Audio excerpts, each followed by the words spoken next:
Welcome to Penrose Learning, where we make understanding easy. In this video, I will explain how to study for the SAT with Khan Academy. First, link your College Board and Khan Academy accounts. This connection allows Khan Academy to tailor your practice based on your SAT or previous SAT scores. Next, take one of the 8 full-length diagnostic tests available. This initial assessment is crucial for understanding your current skill level and pinpointing areas where you need the most improvement. It sets the foundation for your personalized study plan.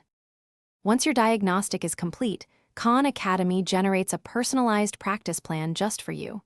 This plan targets the specific skills you need to improve, from advanced algebra to critical reading strategies. Dedicate at least 30 minutes to 1 hour each day to consistent practice. The platform provides thousands of practice questions and video lessons, ensuring you have ample resources to master every concept. Remember, consistent effort builds confidence and knowledge. After completing practice sets, it's vital to review your answers thoroughly, especially the incorrect ones. Khan Academy provides detailed explanations and video tutorials for nearly every problem. Take the time to understand why you made a mistake and how to approach similar questions differently. Then, practice those specific problem types again.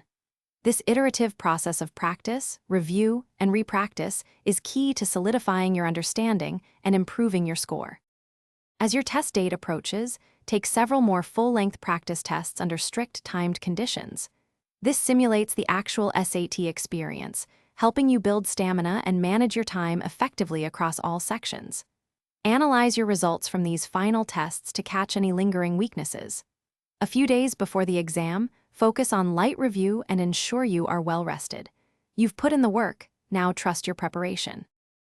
Thanks for watching. If this was helpful, leave a like and consider subscribing. See you next time.